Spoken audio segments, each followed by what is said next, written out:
السلام کی اولاد حالت ایمان پر تھے اور اللہ تعالیٰ نے ان کو یہ فضیلت دی۔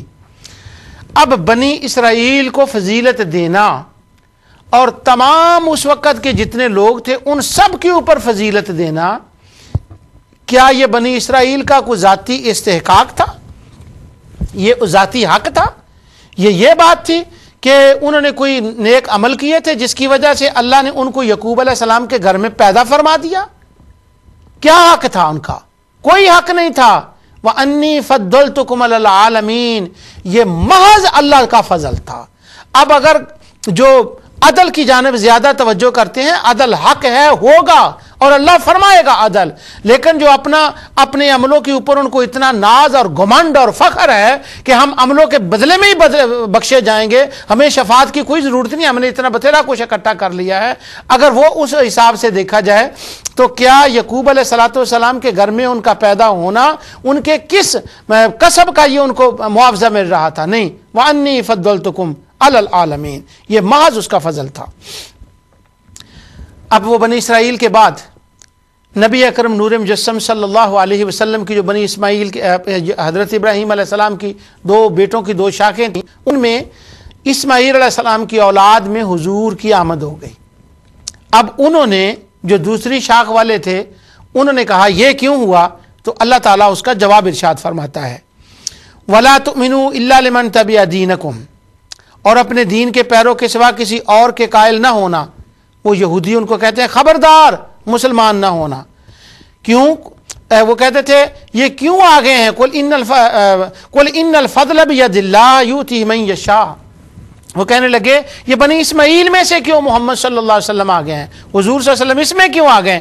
اللہ تعالیٰ نے ان کو کہا کہ یہ تمہارا اس بات کا جواب ہے کہ بے شک تمام فضل اللہ کے ہاتھ میں ہے، یؤتیہ من یشاء، وہ چاہتا جسے چاہتا ہے عطا فرماتا ہے، کیونکہ عطا کا تعلق فضل کا تعلق عدل سے نہیں ہوتا، وہ دینے والے کی مرضی پر ہوتا ہے۔ اس لیے قرآن میں جہاں فضل آیا ہے آپ دیکھیں گے اس کے ساتھ من یشاء آیا ہے کہ یہ اس کا کرم ہے، اس نے فرما دیا۔ اب بنی اسماعیل کے اوپر جو یہ کرم ہوا کہ ان کے اندر نبی اکرم نور مجسم صلی اللہ علیہ وسلم تشریف لے آئے، یہ ان کا اللہ تعالیٰ کا فضل تھا، اور اس فضل کے اوپر ان کا حسد تھا کہ یہ بنی اسحاق میں کیوں نہیں آئے، یہ بنی اسماعیل میں کیوں آئے ہیں؟ تو اللہ تعالیٰ نے اس کا جواب دیا یہ میرا فضل ہے، من یشاء، میں جسے چاہوں یہ عطا فرما دوں۔ سبحان اللہ۔ کسی کے اجر میں اس کو کچھ دینا یہ اس کا عدل ہے، اور جو فضل کی نعمت ملنے والی ہے یہ صرف اور صرف اس کا کرم ہے۔ قرآن کریم میں جہاں فضل کا ذکر آیا ہے اللہ تعالیٰ نے اس کو فرمایا ذو فضل عظیم، کہ اللہ تعالیٰ بڑا فضل والا ہے، ذو فضل وَإِنَّ اللَّهَ لَذُو فَضْلٍ، وہ عظیم، وہ بڑے فضل والا ہے۔ لیکن پورے قرآن میں کہیں ذو عدل نہیں فرمایا، ذو عدل نہیں آیا، ہاں اس کی بطور صفت نہیں اس کا آیا، وہ عادل ہے، وہ عدل کرنے والوں کو پسند فرماتا ہے، وہ خود عدل فرمائے گا، لیکن وہ اپنے کرم سے شفاعت عطا فرما رہا ہے، اور جب وہ خود عطا فرما رہا ہے تو ہمیں کیا ضرورت ہے کہ اس سے کہیں کہ یہ شفاعت کیوں آ رہی ہے؟ اس کے کرم کو واپس کر دیں، یہ اس کا عدل ہے۔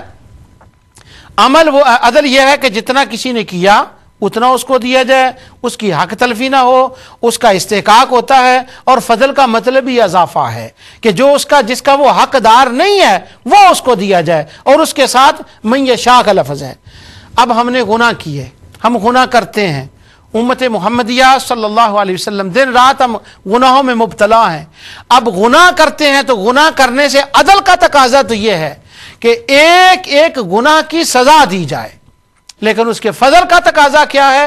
وَإِنَّ رَبَّكَ لَذُو مَغْفِرَةٍ لِلنَّاسِ عَلَىٰ ظُلْمِهِمْ يَا عِبَادِيَ الَّذِينَ قُلْ يَا عِبَادِيَ الَّذِينَ أَسْرَفُوا عَلَىٰ أَنفُسِهِمْ لَا تَقْنَطُوا مِن رَحْمَةِ اللَّهِ إِنَّ اللَّهَ يَغْفِرُ الذُّنُوبَ جَمِيعًا إِنَّهُ هُوَ الْغَفُورُ الرَّحِيمُ۔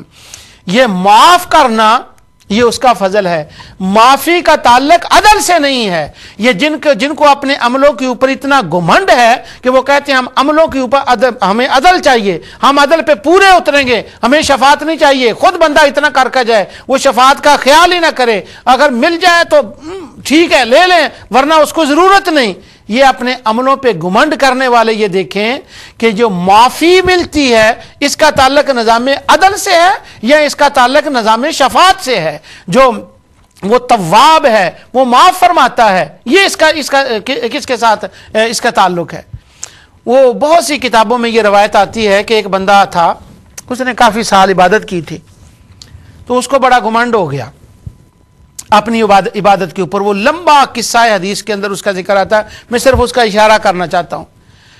تو اس کو خواب آئی کہ وہ اللہ کے حضور حاضر ہے.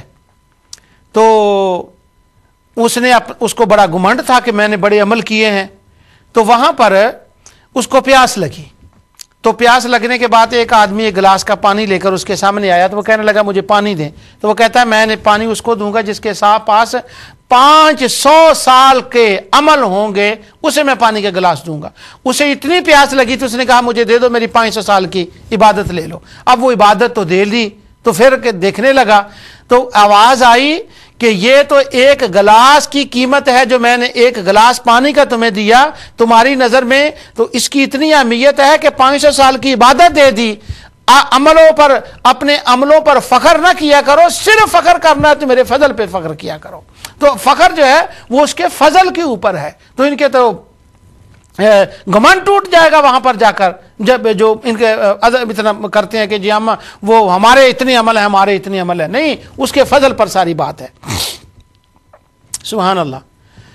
جب اس کا فضل پڑتا ہے تو وہ گناہگار سے گناہگار بندہ ہو، برے سے برا بندہ ہو، اس کی نظر کرم پڑ جائے تو وہ اس کا بیڑا پار ہو جاتا ہے. صرف ایک مثال میں تاریخ سے آپ کو دوں کہ حضرت عمر فاروق رضی اللہ تعالی عنہ، یہ سیدنا عمر فاروق رضی اللہ تعالیٰ عنہ جب ایمان لائے تو آپ سب کو اس واقعہ کا علم ہے، تمام ناظرین کو. نیت کیا تھی؟ میں آقا دو جہاں صلی اللہ علیہ وسلم کو جا کر شہید کروں.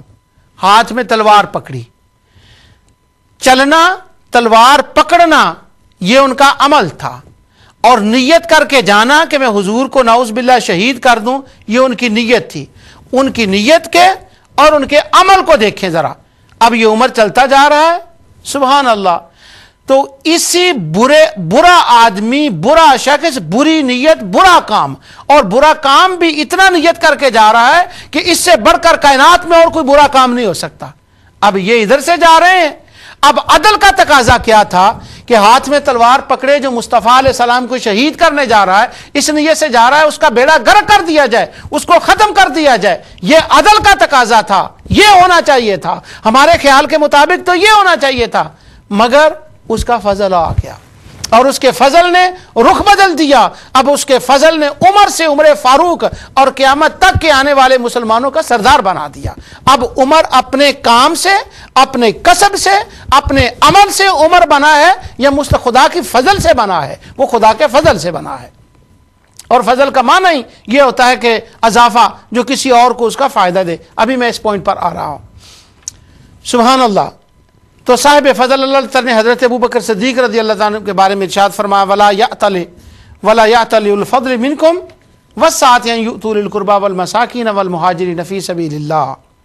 اور جو لوگ تم میں سے صاحب فضل اور صاحب وسعت ہیں وہ اس بات کی قسم نہ کھائیں کہ رشتہ داروں اور محتاجوں کو اور وطن چھوڑنے والوں کو کچھ خرچ پات نہیں دیں گے. ان کو چاہیے کہ معاف کریں اور درگزر. یہ میں ہے سورہ نور کے اندر کہ حضرت سیدنا ابوبکر صدیق رضی اللہ تعالی عنہ ام مستہ کو کچھ خرچہ دیتے تھے. تو جب ام المومنین سیدہ عائشہ صدیقہ رضی اللہ تعالی عنہا پر منافقوں نے الزام لگایا تو انہوں نے بھی مستہ نے بھی میں ام مستہ کہہ رہا ہوں، مستہ نے بھی وہ ان کی ہاں میں ہاں ملا دی، ان کے ساتھ شامل ہو گیا.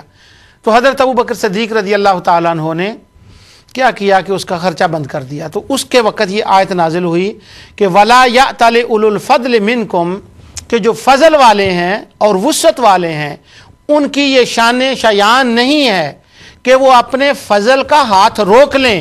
أَن يُؤْتُوا لِي الْقُرْبَى، وہ جو دے رہے تھے محتاجوں کو، وطن چھوڑنے والوں کو، ان کو چاہیے کہ وہ دیتے رہیں اور ان کو معاف کرتے رہیں. اس